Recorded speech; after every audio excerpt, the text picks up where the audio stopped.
Hey everyone, it's Casey. Welcome back to my channel. Today I'm going to be doing the reading habits tag. I've really excited to be doing this tag and to do another tag, so let's just get right on into this. This one has 11 questions. I'm going to read them off my phone. Number 1, do you have a certain place at home for reading? I mostly read like on my couch. I'll sometimes read on my bed, but mainly my couch. And I also do a lot of audiobooks when I'm at work. So I know that's not at my house, but I listen to a lot of audiobooks at work. But mostly my couch and my bed. Bookmark or random piece of paper. It depends. Like normally I'm not a bookmark person. I'll gasp. I will dog ear books. But recently I got some. Let me grab them. I got some really cute Harry Potter bookmarks that they're just like little and they're magnetic. And so I've been using these recently. I actually have a book in front of me that has one, A Wrinkle in Time. There's little Hagrid. So I have, I think, 4 of those now. So I've been using those recently. But normally I'm not a bookmark person. So we'll see. These are like real small. I'm really afraid that I'm going to lose all of these or that they're going to get bent. Like they're made... This isn't a thing about bookmarks, but they're made out of paper, and I'm so afraid I'm going to, like, crush them. But anyway. Number 3, can you just stop reading, or do you have to stop after a chapter or a certain amount of pages? It depends. If I'm just reading at home without a time crunch, I'll stop at a chapter, not a number of pages. But if I'm reading, like, on my lunch break, and my lunch break's over, I can just stop anywhere. I prefer to find... Sometimes they'll have like they'll break up the chapters, you know, and they'll have like the spaces. I like to try and do one of those, but I can just stop anywhere if I need to. Do you eat or drink while reading? I'll definitely drink and maybe like snack. I don't like to eat full meals and read because I find that to be super messy, but I'll snack and definitely drink. 5, multitasking, music or TV while reading?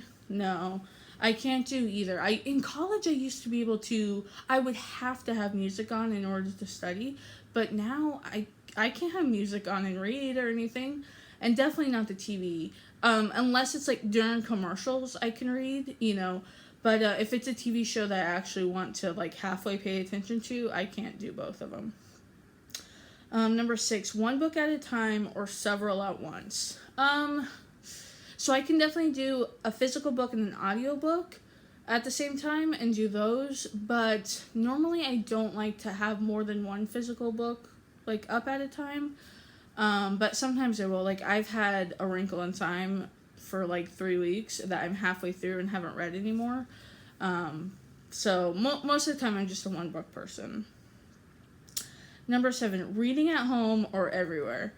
Definitely everywhere. Like I constantly have a book with me. I definitely read at work, like on my breaks and at lunch. I'll read like if I'm gonna be going somewhere where I know there's gonna be like a big line, like where I have to stay in my car, like through the bank or something.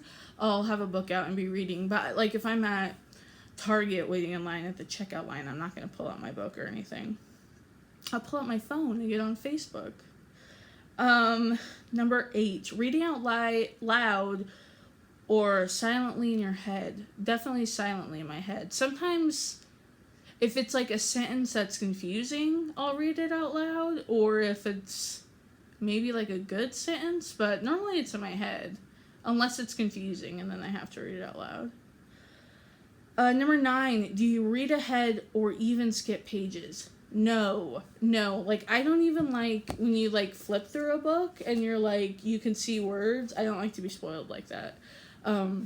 So definitely not skipping ahead. Like I don't skip pages. Like I'm one of those people that reads every single word, even if it's a book I hate. Like I still have to read every single word. So I'm definitely not skipping whole pages. Number 10, breaking the spine or keeping it like new. I don't really care. Like, I don't intentionally break my spines, but especially, like, mass market paperbacks, like, if it's a trashy romance and the spine breaks, I'm not, like, crying or any book. I'm not gonna like buy a new copy if the spine breaks, but I prefer if it doesn't break, but it's not that big of a deal if it does. Number 10, do you write in your books?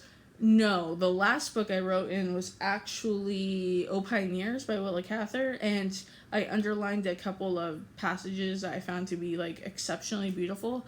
But that was the first time since college I've ever written in a book. Because most of what I read is not like write worthy. It's not like I'm reading. What is that book called? I want to call it Twilight, which is horrible. Catcher in the Rye. No, what's that book called? I want to call it Twilight, which is like horrible. To Kill a Mockingbird. Oh my god, I just wanted to call To Kill a Mockingbird Twilight.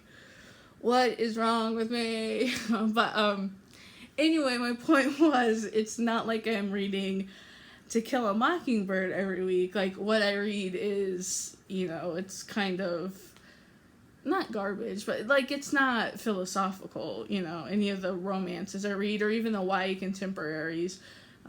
Even the nonfiction, like I'm reading this book right now, What Stands in the Storm by Kim Cross. It's nonfiction about tornadoes. It's really good, but I don't find the need to like underline things in them. That was it. That was all 11 questions. So that was really fun. Thank you for watching. Please subscribe, and let me know if you've done this tag before, and I'll go check it out. Leave like the link or make a comment below, and I'll go check it out. Okay, thanks. Bye.